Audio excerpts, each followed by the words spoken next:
हाय जय जगन्नाथ सांग मैंने रश्मि प्रभा लर्निंग वर्ल्ड को आपण मानक बहुत बहुत स्वागत।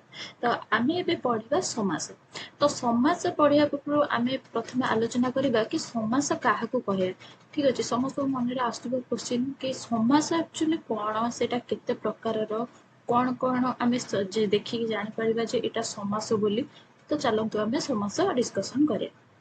ठीक अच्छे एठी रही आम 10th class grammar book Sanskrit grammar book रहा आ हैंडमेड नोट जोटा से सहित शेयर करुच्ची। आपण फास्ट देखिए कि समास क्या कहुए समास है कौन ना ऊपर मुझे हेडिंग रे देइछि अनेक पदानाम एकपदीकरण भवनम समास।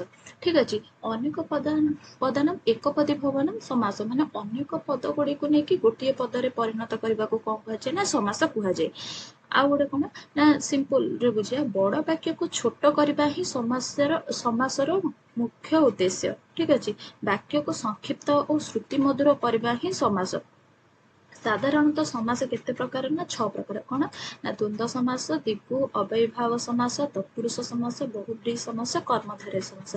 तो सांग मैंने प्लीज मोर हैंड राइटिंग टिके अवॉइड करेंगे एटा मोर पुराना माने 7-8 वर्ष तलर नोट एटा। तो जहाँ से टाइम रे जहाँ हैंड राइटिंग थिला मु सेटा आपन तो सहित शेयर करछि भाबुची पढ़ी होउथिबो नले मु बही भी आपन साइड रे ऑप्शन अछि तो बही रु भी आपन माने पढ़ि परिबे। ठीक अछि तो समासर एपटे देखा समासर व्युत्पत्ति ना सम उपसर्ग अधातु घय प्रत्यय कौन होती ना समास शब्द उत्पन्न होती।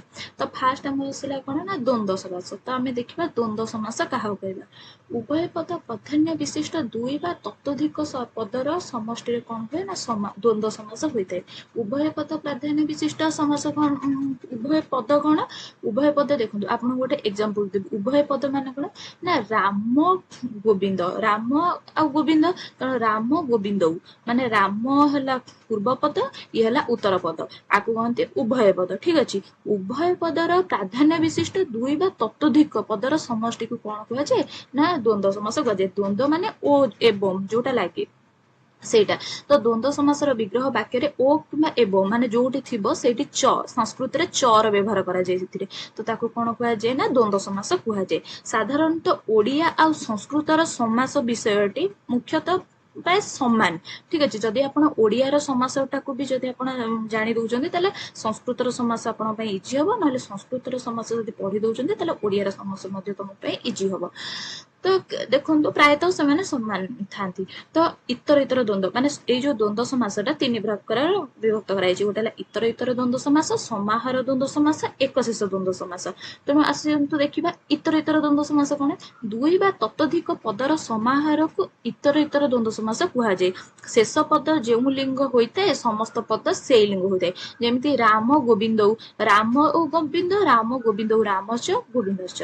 तो कौन है ना इतर इतर द्वंद्व समास है। समाहार द्वंद्व क्या कहवा ना दुई बा बहु पदर समष्टि को समाहार द्वंद्व बोली कहवा। जमती हस्त आ पाद हस्त एवं पाद हस्त पाद हस्त उच्च पाद उच्च हस्त पाद कहीं लगे कहीं आम हाथ भी दुईटा पाद भी दुईटा से हस्त लगे पाद लगे अरे द्वितीय विभक्ति है सॉरी द्विवचन है सॉरी।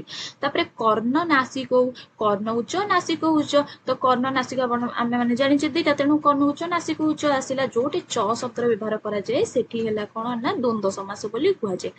एक शेष समाहार द्वंद्व कौन ना गोटे समान आकार प्रतिपादिक एकाधिबार व्यवहृत हेले ओ द्वंद्व समासर संभावना थिले सेठारे एक शेष समास कहुए।